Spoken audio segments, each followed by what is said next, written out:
Hello guys, I'm back today with another video. Going to be my first proper video. My last video was me just introducing all of you to my channel, and today I thought I'd start things off with a WWE related video, and with Payback coming up in a few weeks, which so far is shaping up to be a pretty decent card with the I Quit match for the US title, Cena and Rusev, looking forward to that, and the triple threat for the world title, Rollins, Orton, Reigns. I think so far it's good. I think, it's definitely got to be a better show than Extreme Rules. I thought that show was a bit disappointing. So hopefully WWE will up the game there, make it more extreme than Extreme Rules. So I think the I Quit match would be great. So yeah, so I thought I'd just review last year's Payback 2014. I just watched this show earlier, so I thought I'd do a quick review of it. Pretty cool cover there with Triple H, Sledgehammer, just the back.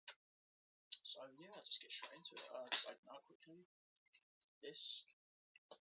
So yeah, I think this show in general is actually quite an underrated one. I think last year everyone talks about WrestleMania 30 and Hell in a Cell and SummerSlam. I do think this show was really good. I thought the show delivered two of the best matches of the year actually. We said to say which ones they were, but I thought it was a pretty good show in general. So yeah, I thought I'd get straight into it. So there isn't an insert for this DVD, so yeah, unfortunately, but I do remember the match order luckily. So yeah, we kick things off with Sheamus defending the US Championship against Cesaro, which really solid match between the two. The crowd, with it being Chicago, the crowd really into Cesaro. Obviously they're into the heels more, Chicago crowds. Sheamus did get quite boomed here, but this match started off really great. Sheamus came in with his vintage bars he does. And yeah, it was a great brawl. It wasn't like, a slow match from the start. They just went full out in this match. Back and forth action, Cesaro delivered his uppercut, Sheamus delivered his big punches, and obviously his 10 beats at the drum he does on the ropes. And then Cesaro, coming in with the Cesaro swing. This was when the Cesaro swing was really huge. And yeah, it was just a great match, back and forth, back and forth. It was really like, who was going to win this one. There was a point when Sheamus went for the rope kick, but Cesaro was able to duck out of it. And there was a point when Cesaro actually was going to go after the Cesaro swing. He was going to finish the match off with that old finisher he used to use. I've got the name of it, but Sheamus was able to get like a quick roll up on him and get the pinfall. So it was a finish that actually made Cesaro look good at the same time. So yeah, overall, great match to start the show. Everyone just worked their arse. Really solid match. The match only lasted about just over 10 minutes, but it was a brawl from the start. Really solid stuff. Next match was actually Cody Rhodes and Goldust. They took on Rybaxel.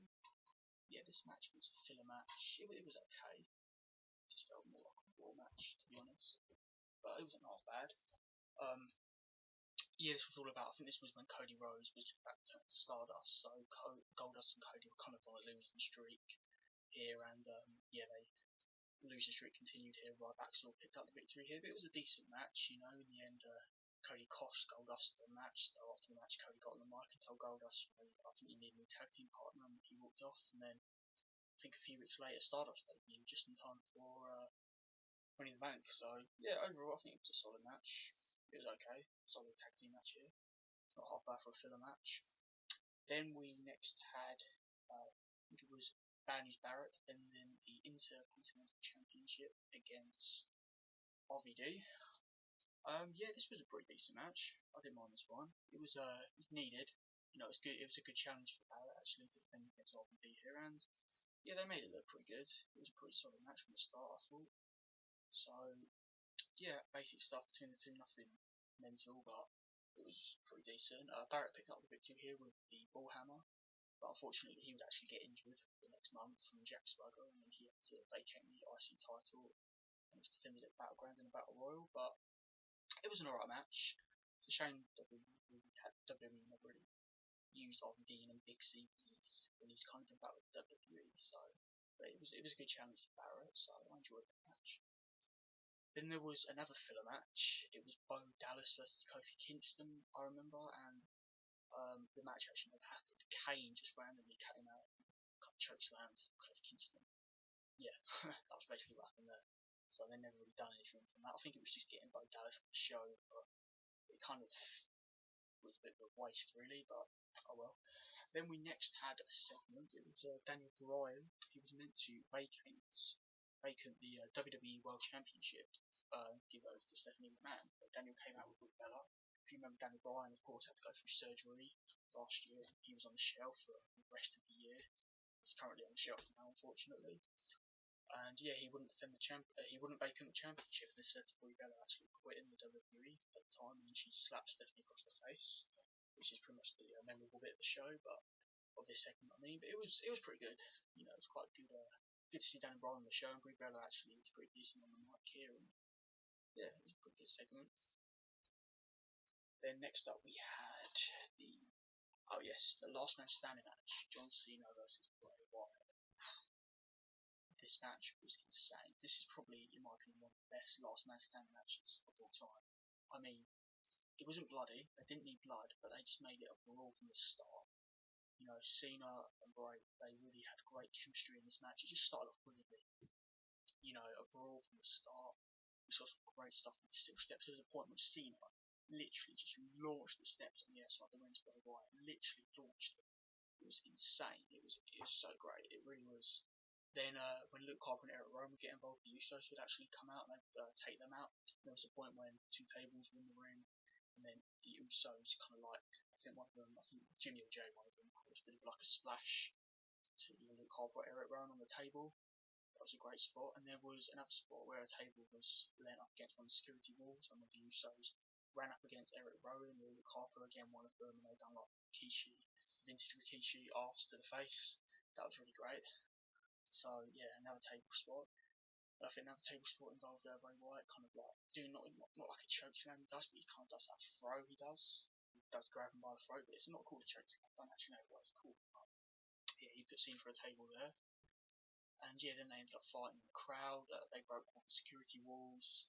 It was just a fantastic brawl. And then they were fighting in the stage. And then what happened was Cena actually like dropped one of the massive like boxes. I don't know how to describe them. Like the boxes there near the stage where they have like a sound system. He just dropped one of them with Wyatt, literally buried him under it, and then Cena stood on top and he got the victory. He got a 10 count, and he was the last man standing. But what a match! What a match! I was quite surprised it wasn't up for match of the year, to be honest, because it was a fantastic way to win their rivalry. It really was.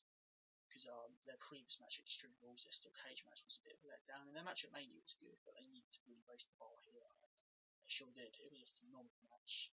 It does surprise me that it really doesn't get enough credit. It does surprise me. Definitely one of Bray Wyatt's, if not his best match in his career so far. I really do mean that. I really do. Then we next had the Divas Championship on the line. Paige defended against Alicia Fox here. This was when Alicia Fox, if anyone remembers, she was kind of like going on a crazy stage in 2014. She was a heel, and she used to like take JBL's hat after the match and like pour water over herself.